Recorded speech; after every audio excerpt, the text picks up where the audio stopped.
વિદ્યાર્થી મિત્રો, હું સફીક સર આપ તમામનો ઓરિએન્ટલ હાયર સેકન્ડરી યુટ્યુબ ચેનલમાં સ્વાગત કરું છું.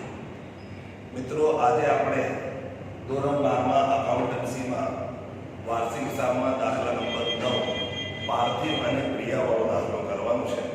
તો સૌપ્રથમ આપ તમામ વિદ્યાર્થીઓ પહેલા ટેક્સ્ટ બુક કાઢી લો અને ટેક્સ્ટ બુકનો પેજ નંબર છે 79. 79 નંબરના પેજ પર દાખલા નંબર 9 આપેલું છે. તો ફટાફટ ઝડપથી આ દાખલો કાઢી લો. એટલે સૌપ્રથમ આપણે શું કરીશું? હવાલાઓ ટીક કરી લઈએ. પાર્થિવ અને પ્રિયા એક પેઢીના ભાગીદારો છે અને 31/3/2017ના રોજનું કાચું શરીરના હવાલા પરથી ભાગીદારી પેઢીના વાર્ષિક હિસાબ તૈયાર કરવાનો છે. અને તમને ખબર છે વાર્ષિક હિસાબ કે તો પહેલા આપણે વેપાર ખાતું, પછી નફા નુકસાન ખાતું, પછી અડધા પેજનું નફા નુકસાન ફાળવણી અને બાકીના અડધા પેજ પર અંદર જો ચાલુ ખાતું હોય તો પછી ચાલુ ખાતું બનાવવાનું. પણ આ દાખલામાં મૂડી ખાતું છે એટલે આપણે મૂડી ખાતું બનાવીએ છીએ. અને છેલ્લે આપણે પાકું સરવૈયું તૈયાર કરવાનું હોય છે. હવે અંદર નોંધ લખી છે ખરીદીની ચોખ્ખી પડતર એટલે વ્યવસ્થિત ખરીદી. એટલે જે ચોખ્ખી પડતર આપેલું છે એનો અર્થ શું થાય છે? વ્યવસ્થિત ખરીદી. તો કેટલીક વાર બોર્ડમાં પ્રશ્ન આવે છે કે વ્યવસ્થિત ખરીદી એટલે શું? તો તમારે એવું લખવાનું વ્યવસ્થિત ખરીદી એટલે શરૂનો સ્ટોક પ્લસ ખરીદી બાદ પરત. ખરીદી પણ શું કરવાનું? એમાંથી 1200 હોય ખરીદ પરત અને માઈનસ આખર સ્ટોક. આવી રીતે પણ લખી શકો કે વ્યવસ્થિત ખરીદી એટલે શરૂનો સ્ટોક વત્તા ખરીદી માઈનસ ખરીદ પરત માઈનસ આખર સ્ટોક. તો કેટલીક વાર એક વાક્યના પ્રશ્નમાં બોર્ડમાં પૂછાય કે વ્યવસ્થિત ખરીદી એટલે શું? તો તમારે આ સૂત્ર લખવાનું કે વ્યવસ્થિત ખરીદી એટલે શરૂનો સ્ટોક વત્તા ખરીદી માઈનસ આખર સ્ટોક. એટલે કે અહીંયાથી ચોખ્ખી પડતર છે, ચોખ્ખી પડતરમાં શરૂનો સ્ટોક પણ ઉમેરાઈ ગયો છે અને આખર સ્ટોક બાદ પણ થઈ ગયો છે.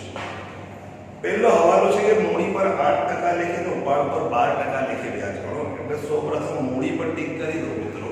મૂડી પર ટીક કરી દો 1 નંબર અને ઉપાડ પર પણ ટીક કરી દો 1 નંબર. એના પછી આગળ કે છે કે પાર્થિવ દર માસની અંતે 400 નો ઉપાડ કરે છે. મેં પહેલા પ્રકરણમાં તમને સમજાવ્યું કે જો દર માસની અંતે ઉપાડ કરે તો 66/12, દર માસની વચ્ચે ઉપાડ કરે તો 72/12 અને જો દર માસની શરૂઆતમાં કોઈ ભાગીદાર ઉપાડ કરે તો 78/12. એટલે યાદ રાખવાનું, આ યાદ રાખજો 66/12 હશે.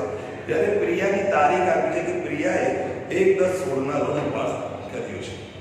એના પછી ત્રીજું જે છે 10,000 નું ઉધાર વેચાણની નોંધ કરવાની બાકી છે. એનો અર્થ થાય છે નહીં નોંધેલ વેચાણ. તો તમને હવાલો યાદ હશે, જો નહીં નોંધેલ વેચાણ હોય તો એની બે જગ્યા અસર થાય. એક તો વેચાણમાં ઉમેરો એટલે વેચાણ પર ટીક કરી તો 2 નંબર વેચાણમાં ઉમેરો. અને બીજી અસર થાય દેવાદારો. અંદર દેવાદારો નથી પણ શું છે? લેણું છે. શું છે?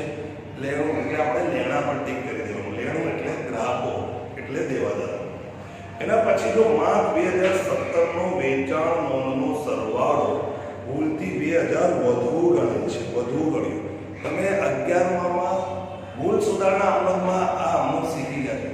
જો સરવાળો વધુ આવે તો વિરુદ્ધ કરી દો. તો વેચાણની જમા બાકી હોય એટલે વેચાણ ખાતે શું થઈ જશે? ઉધાર.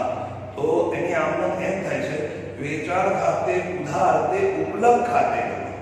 તો તમારે સૌપ્રથમ સરવાળાનો જ્યારે હવાલો હોય તો તમારે એ જોવાનું કે જો પાકા સરવૈયાના બંને સરવાળા સરખા છે કે અહીંયા કંઈ ઉપલબ્ધ ખાતું છે, અલગ અલગ છે. તો આ બંને બાજુનો સરવાળો સરખો છે. અને પછી જોવાનું કંઈ ઉપલબ્ધ ખાતું તો નથી ને.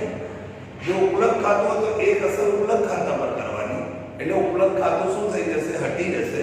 અને બીજી અસર આ વેચાણનો સરવાળો શું થઈ ગયો? વધુ લેવાઈ ગયો, ભૂલથી વધારે લેવાઈ ગયો.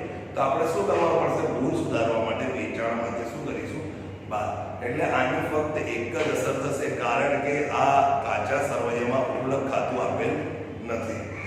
એના પછી છે ₹2000 ની ગાળખાત માંડીવાળો 5% ગાળખાત અનામતની જોગવાઈ. આ હવાલો દેવાદાર એટલે લેણું પર છે. તો લેણું પર ફરીથી ટીક કરી દો 3 નંબર. લેણું મળ્યું ને, લેણું હમણાં જ આપણે ટીક કરી દીધી ઉપર 3. 4000 નું ફિટિંગ્સ નકામું થઈ ગયું છે જેની ચોપડે નોંધ કરવાની બાકી છે. એટલે ફર્નિચર ફિટિંગ્સ હશે એની ઉપર ટીક કરી દો 4. એક ગ્રાહકને માલ પૂરો પાડવાનો કરાર પૂરો નહીં કરી શકવા બદલ કોર્ટે 4000નો ચૂકવવાનો દાવો મંજૂર કરે છે. આપણે કોઈને માલ પૂરો પાડવાનો હોય એની કન્ડિશન નક્કી કરી હોય કે આટલા સમયગાળામાં તમારે માલ પૂરો પાડી દેવાનો, પણ ધારો કે આપણે કોઈ પણ કારણસર આપણે એમને માલનું સમયસર ડિલિવરી આપી ના હોય તો એ સામેવાળી વ્યક્તિને નુકસાન થાય તો શું કરે છે, કોર્ટમાં શું કરી દે છે, ક્લેમ કરી દે છે, દાવો કરી દે. તો પછી કોર્ટ શું કરે છે, આપણને શું છે 4000નો દાવો મંજૂર કર્યો કે ભાઈ તમને તમારે હવે એને 4000 ચૂકવવાના છે.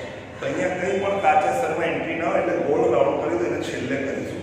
એક તો આપણને નુકસાન થયું છે. શું છે નુકસાન? આપણે કરાર ભંગ કર્યું છે. કરાર ભંગના દાવાનું નુકસાન નાનું ખાતે ઉધાર આવે અને હજી ચૂકવણી નથી, ચૂકવવાનું બાકી છે એટલે એની બીજી અસર આવશે મૂડી દેવા બાજુ.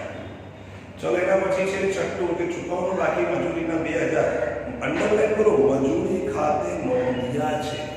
જો તમને ખબર છે ચૂકવવાની બાકી મજૂરી હોય તો બાકી શું થાય, પ્લસ થાય. એટલે શું કરવાનું, મજૂરીમાં પ્લસ કરવાનું. પણ કે છે ના, મજૂરી ખાતે નોંધ્યા છે એટલે આ દાખલાવાળા એમ કહે છે કે મજૂરી ખાતે અમે પ્લસ કરી દીધું છે તો તમારા હિસ્સે કઈ અસર આવે, કારણ કે બાકી પ્લસ કરી અને દેવું હોવાથી મૂડી દેવા બાજુ આવે. તો આજે મૂડી દેવા જે છે જો અંદર આગળ લખ્યું છે, પરંતુ ચૂકવવાની બાકી મજૂરી ખાતું અંડરલાઈન કરો, કાચા સરવૈયામાં નોંધવાનું રહી ગયું છે. એટલે એક અસર પહેલા કરી દીધી છે, એક અસર કરવાની શું છે બાકી. એટલે મજૂરી પગાર છે એની ઉપર 6 નંબર કરીને ટીક કરી લો. 6 નંબર એટલે કે આપણે ફક્ત એક જ અસર કરવાની છે, એ પણ ફક્ત મૂડી દેવા બાજુ ચૂકવવાની બાકી મજૂરી. એવા બે હવાલા એવા છે કે જેની કેટલી અસર થાય છે અહીંયા એક જ, એ અપવાદ છે, જરા ધ્યાન રાખવું ખાસ કરીને. ચલો મિત્રો હવે આપણે સ્ટાર્ટ કરીએ છીએ. દાખલો સ્ટાર્ટ કરીએ પહેલા સૌપ્રથમ ઉપાડ આપ્યું છે. ઉપાડ પાર્થિવ અને ક્રિયા છે એટલે કે ભાગીદારોનો ઉપાડ હોય તો મૂડી કે ચાલુ ખાતાની કઈ બાજુ આવે, ઉધાર બાજુ. એટલે આપણે પાર્થિવ અને ક્રિયાનો ઉપાડ લખીશું 48 પર કેટલા 32. પણ એની ઉપર પહેલો હવાલો છે એટલે પેલા હવાલામાં આવી જશે. તો હવાલા નંબર 1 શું કે છે, આગળ બાજુ ઉપાડ પર 12% લખી છે, પણ કે છે ક્રિયા દર માસની અંતે ઉપાડ કરે છે. આપણે શું શોધવાનું છે, ઉપાડ પર શું શોધવાનું છે, ઉપાડ પર વ્યાજ. તો એમાં સૌપ્રથમ આવે છે શું, પાર્થિવ. પાર્થિવ ક્યારે કરે છે, પાર્થિવ અંદર લખ્યું છે દર માસની અંતે. એટલે દર માસે કેટલું ઉપાડ કરે છે તો અંદર લખ્યું છે દર માસની અંતે 400 રૂપિયાનો ઉપાડ.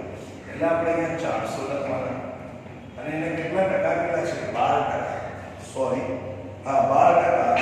અને દર માસની અંતે હોય તો કેટલા 66 અપોન કેટલા 12. કેટલા 66 અપોન 12 એટલે કરો તમે 6 6 24 અને 200 ને કેટલા થશે 64. એના પછી છે કોનું આવે છે ક્રિયા. તો ક્રિયાની તારીખ આપેલી છે. ક્રિયામાં શું આપેલી છે, તારીખ. તો કઈ તારીખ છે ઉપાડવું, તો 1/10/16 છે. 1/10/16 થી આપણી સાલી વર્ષ ઉપર કાચા સમયની તારીખ છે તો 31/3 કેટલા થાય કે 17. તો 10મા મહિનાથી પણ 10 11 12 1 2 3 એટલે કેટલા થાય છે 6 માસ. તો જ્યારે આપણે ક્રિયાઓના ઉપાડ પર વ્યાજ ગણીએ તો એની રકમ જો 3200 છે, 3200 ના 12% અને 6 માસ હોય તો અપોનમાં 12 એટલે કેટલા થશે 14 12 100 ને કેટલા 92 થશે. એટલે આ થઈ ગયું ઉપાડ પર વ્યાજ. 264 ને કેટલા 192. તો હવાલો છે તો બે અસર થશે, અહીંયા ક્રોસ થાય છે. ઉપાડ પર વ્યાજ પહેલામાં છે 264, બીજામાં છે 192 અને અહીંયા ઉધાર હોય તો ફાળવણી ખાતાની કઈ બાજુ લખવાનું છે, જમા બાજુ આપણે લખવાનું છે. ઉપાડ પર વ્યાજ પાર્થિવ અને શું છે ક્રિયા. પાર્થિવના છે 264, ક્રિયાના છે 100 ને કેટલા 92 એટલે ટોટલ થાય છે 400 ને કેટલા 56 થાય છે. આ થઈ ગયું ઉપાડ પર વ્યાજ. એની નીચે જો ખરીદીની ચોખ્ખી પડતર આપેલી છે તો એ ચોખ્ખી પડતર એ ખરીદીની છે એટલે વેપાર ખાતાની ઉધાર બાજુ લખીશું ખરીદીની ચોખ્ખી પડતર અને રકમ આપી છે 1,06,000. મેં તમને એમ થશે કે અંદર કેમ લખ્યું કે અંદર કોઈ હવાનો નથી, પણ ખરીદ પરત હોય પણ ક્યારે વ્યવસ્થિત ખરીદી હોય કે ચોખ્ખી પડતર હોય તેની ઉપર ક્યારે પણ ખરીદ પર આવવાની નથી, એટલે બહાર જ લખી નાખો. પણ મિત્રો ખાસ ધ્યાન આપો, સામેની સાઈડ એક માલની જાવક છે, નમૂનાથી વહેંચેલ માલ.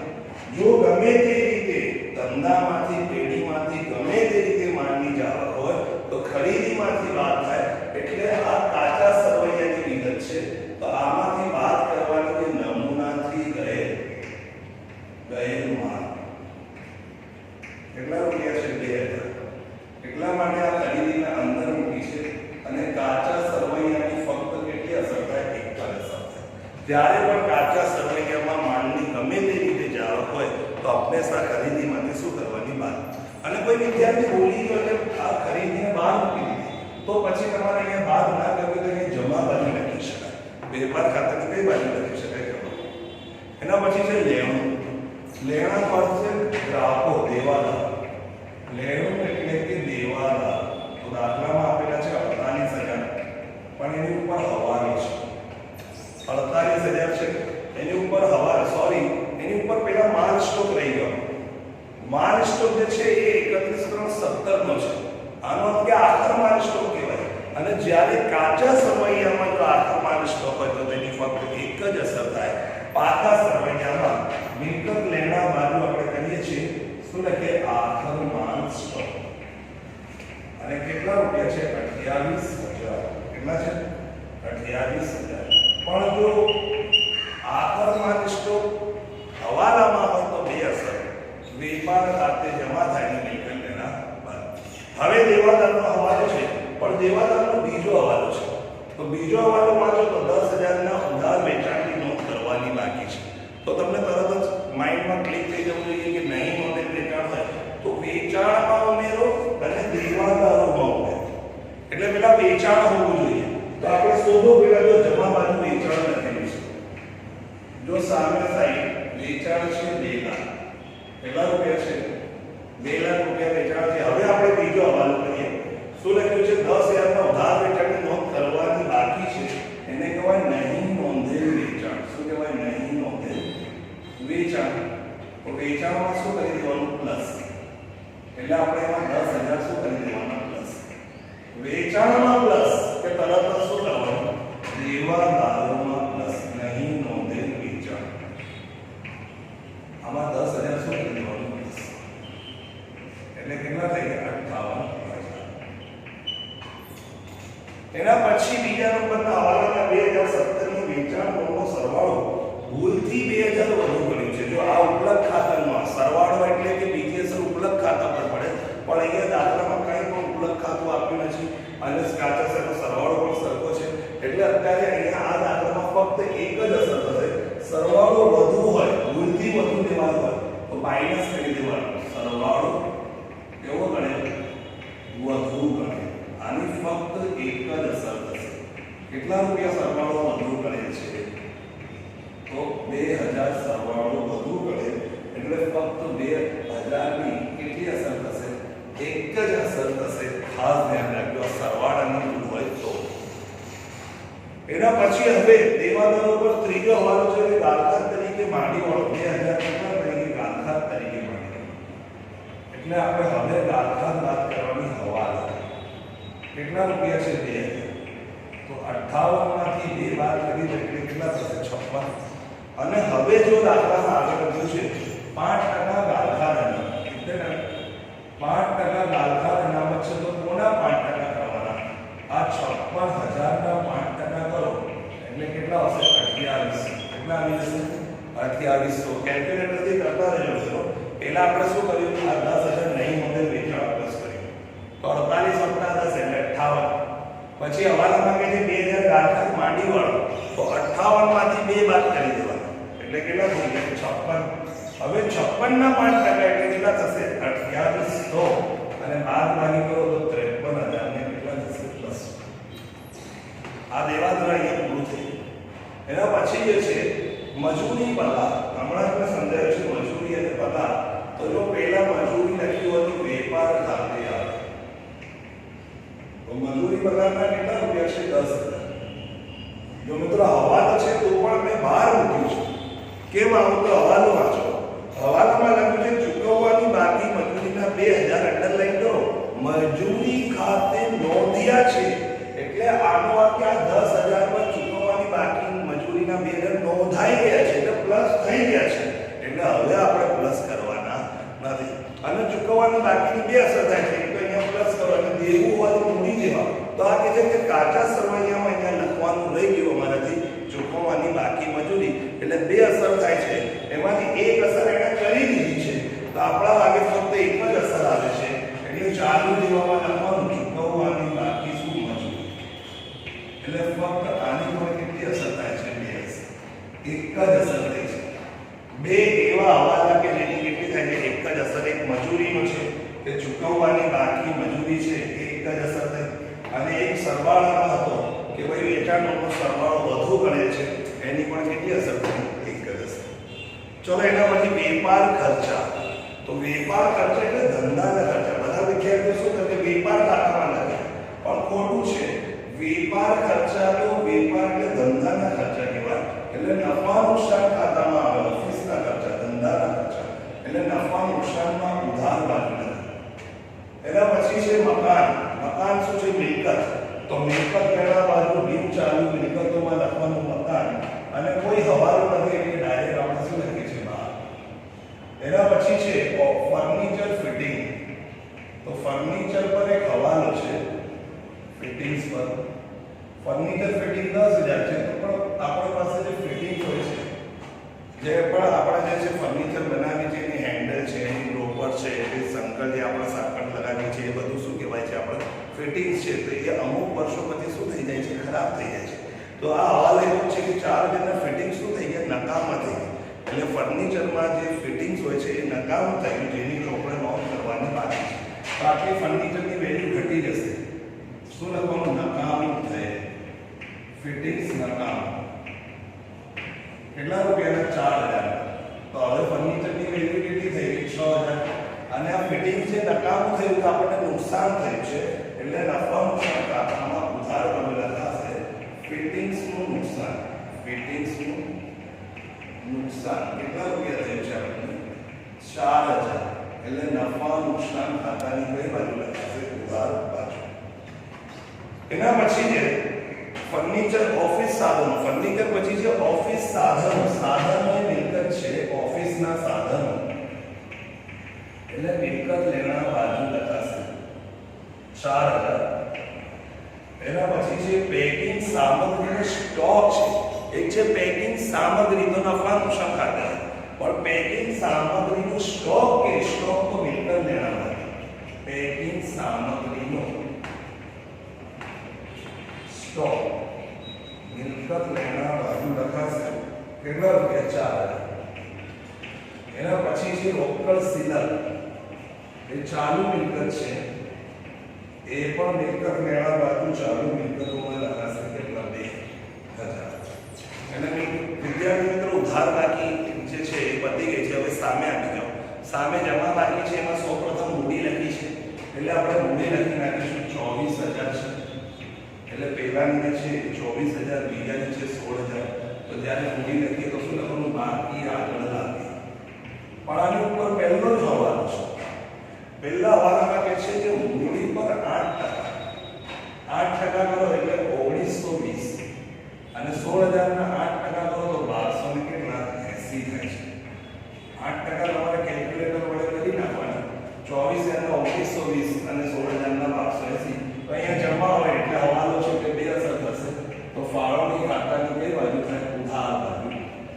કારણ કે પેઢીનું મૂડી પર જે ખર્ચ છે પાર્થિવ અને શું છે? ક્રિયા. તો પાર્થિવના છે 1920 એટલે 1920 અને આ 1200 ને કેટલા છે? 80. બંનેનો સરવાળો કરીએ એટલે કેટલા થઈ જાય છે? 3200. એના પછી છે વેચાણ. વેચાણની આપણે અસર કરી દીધી છે. એના પછી આવે છે દેવું. દેવું એ લેણદારો છે. લેણદારો એટલે દેવું એટલે કે લેણદારો મૂડી દેવા બાજુ આવે. તો અહીંયા લખો છો લેણદારો 30000. એના પછી છે નમૂના તરીકે વેચેલ માલ. આપણે સૌ પહેલા જ આપણે જ્યારે ખરીદી નોંધી હતી ત્યારે એની અસર થઈ ગઈ હતી કે કોઈ પણ રીતે માલની જાવક હોય તો ખરીદીમાંથી બાદ.